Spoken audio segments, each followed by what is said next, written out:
O mestre do chiaroscuro, que na verdade foi além do chiaroscuro e inventou a própria técnica. Um homem que pintava com tanta verdade, tanta textura, tanta dramaticidade, um uso de luz insuperável e uma vida pra lá de turbulenta. Vamos falar de Caravaggio, um dos maiores mestres de todos os tempos? Depois da vinheta.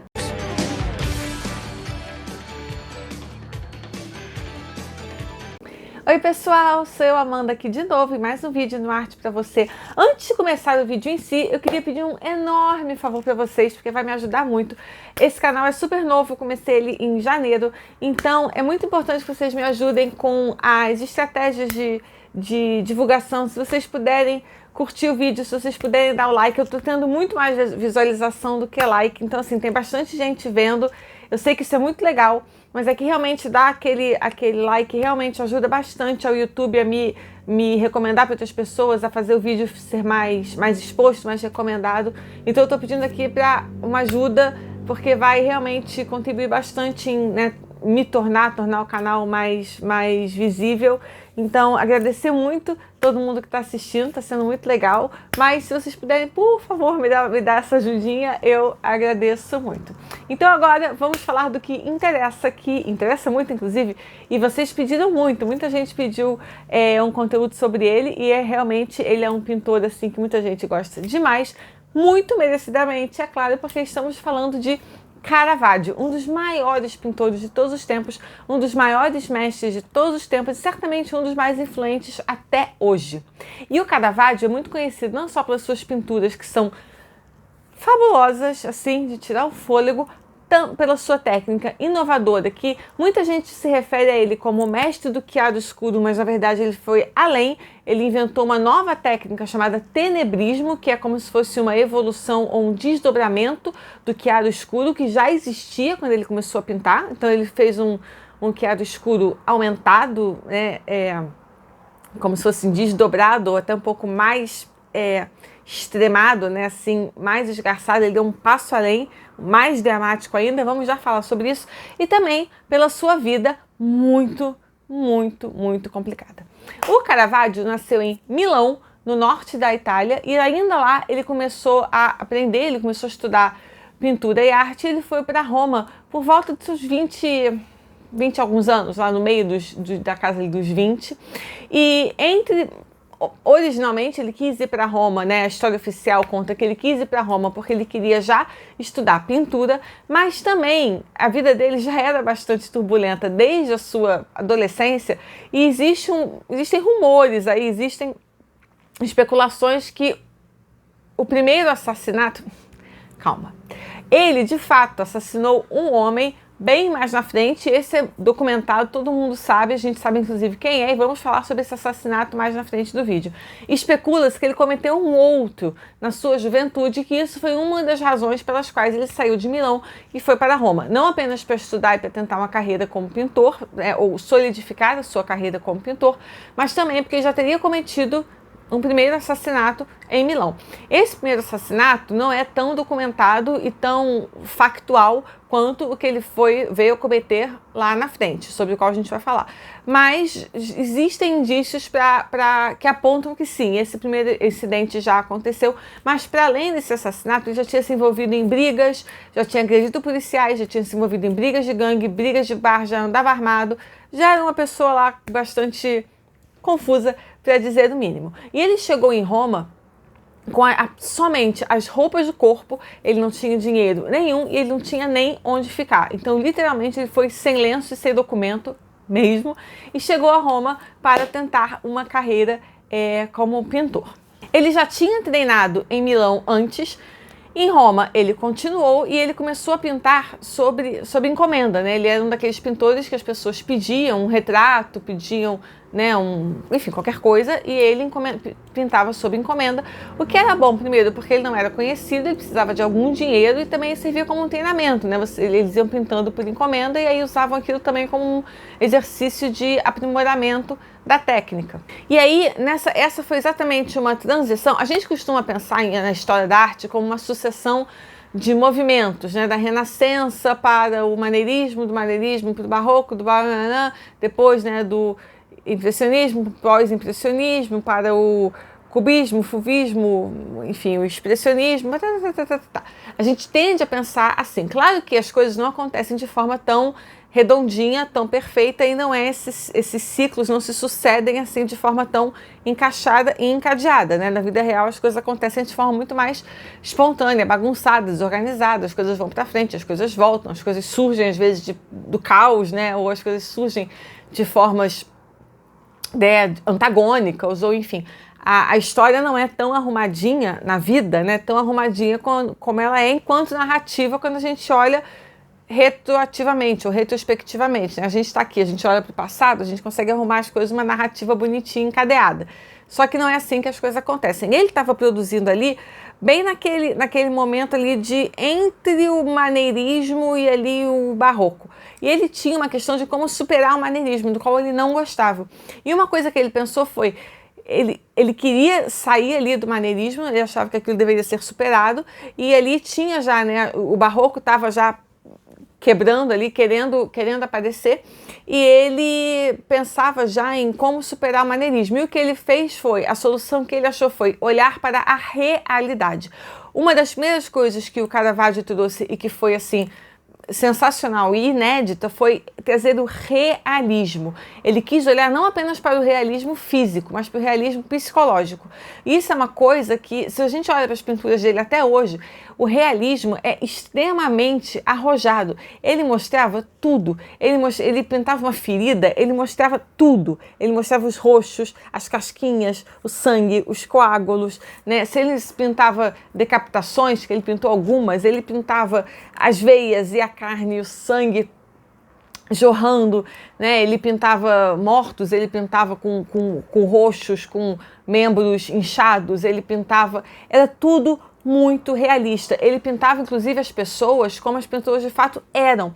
Muitas vezes, os pintores, especialmente os que trabalhavam com encomenda para cortes, para nobres, para reis, para duques, para príncipes, eles pintavam sempre de forma muito idealizada. As pessoas sempre pareciam nas pinturas mais bonitas do que elas eram, então eles faziam tipo um mega Photoshop, né, um makeover, extreme makeover nas pessoas, elas apareciam sempre mais bonitas do que elas eram. Então aquelas pessoas que a gente via nas paredes dos museus não eram exatamente aquelas, elas normalmente eram mais feias, ou elas tinham problemas de pele, ou elas já tinham perdido cabelo, ou elas tinham perdido dentes, que era muito comum naquela época, né, devido às circunstâncias de saúde e higiene, ou elas tinham, enfim, né, todo tipo de problema. Então eles sempre deixavam as pessoas mais bonitas, davam uma, né, faziam lá davam uma photoshopada, né, uma plastificada geral nas pessoas.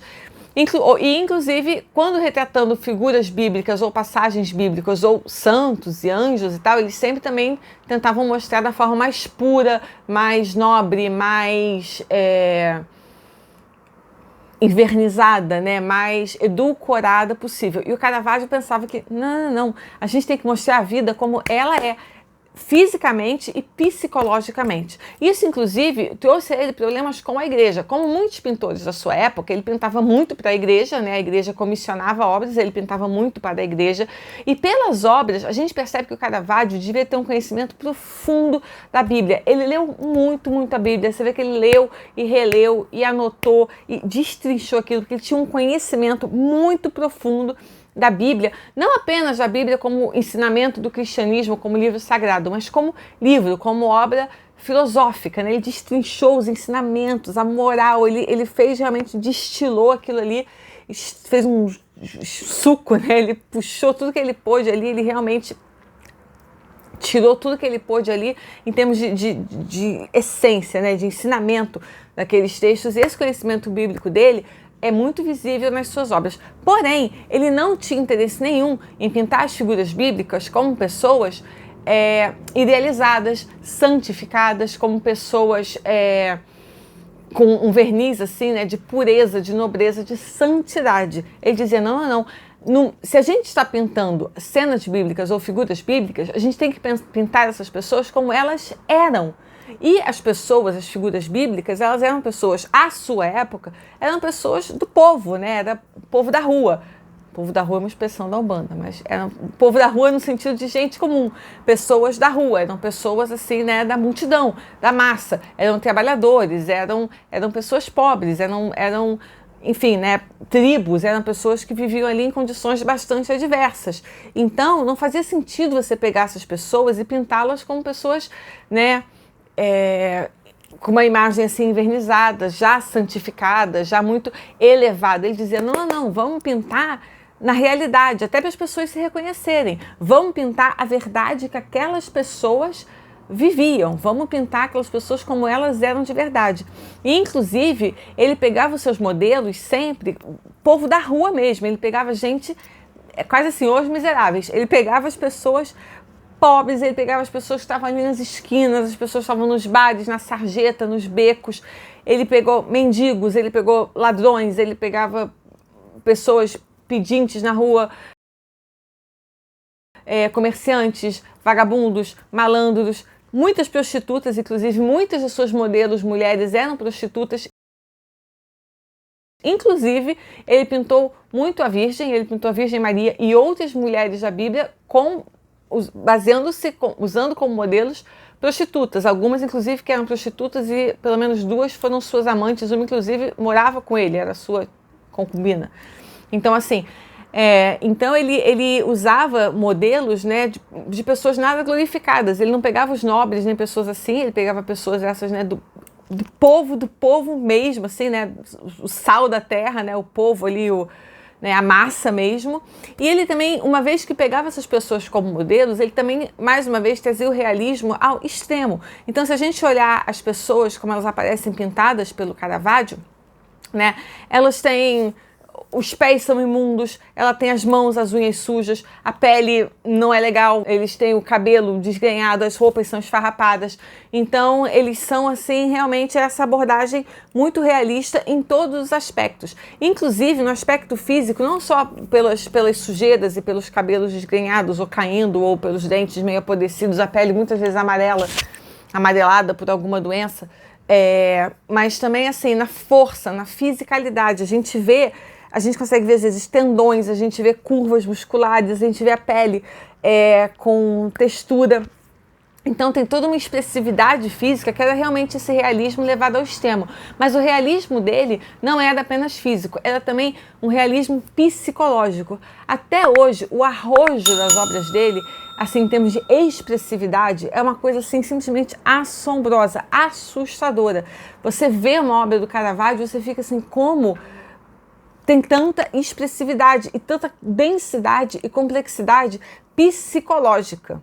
Se vocês viram e aí entra o chiaroscuro e o tenebrismo que ele desenvolveu a partir do chiaroscuro. Se vocês viram o meu vídeo sobre o Edward Hopper, se não viram, tem aqui no canal, tô dando um mega salto temporal, não tem nada a ver. Mas o Edward Hopper, ele também utilizava muito a luz para dar o estado de espírito psicológico, muito, mas era mais uma questão do ambiente, né, assim. Então, ele era um exemplo de um pintor moderno, de um pintor, não contemporâneo, moderno dos Estados Unidos, Novo Mundo, mas que também tinha a luz como um elemento primordial para colocar um estado psicológico ali de ambientação nas suas pinturas. O Caravaggio lá atrás, ele fez isso, mas de uma forma muito radical. Ele usou a luz, o chiaroscuro, né, a luz e sombra, para dar esse realismo psicológico. E como foi que ele fez isso? O chiaroscuro, o jogo de literalmente claro escuro, luz e sombra, já existia, né? Quando ele estava pintando, quando ele estava estudando, quando ele estava produzindo, ele já existia. Porém, o que o Caravaggio fez? Ele radicalizou. Ele desenvolveu essa técnica chamada o tenebrismo, que significa o quê? Você fazer escuros muito, muito escuros. Os seus escuros têm que ser profundos, têm que ser escuros vivos. Os pretos do Caravaggio nunca são assim, pretos ocos, nunca são pretos desbotadinhos, né? Nunca são assim puídos, são pretos quase que brilhantes, né? São pretos vivos. E aí então você tem que fazer um escuro muito vivo, um escuro muito escuro, muito profundo, tem que ter muita profundidade. E aí a luz tem que ser muito iluminada. Então o contraste do chiaro escuro, você esgarça, você leva ao extremo. E no tenebrismo, a técnica que ele desenvolveu, você coloca os pontos de luz de forma muito estratégicas, como se fossem quase refletores. E principalmente você coloca nos rostos para dar o quê? Essa esse realismo, não apenas físico, mas principalmente para você iluminar a expressão do rosto dos personagens que você quer pintar. Então é isso que o tenebrismo faz, ele pega um escuro muito, muito escuro, você pega um claro, muito claro, um claro assim, reluzente, translúcido, quase um prateado, assim, é quase uma luz de teatro mesmo, né? Uma luz como se você tivesse um mega holofote mesmo, né? Uma luz, um refletor em cima da figura que você quer. Então você pega esse contraste e você aumenta, né? Como se fosse o claro escuro ao nível acima ainda.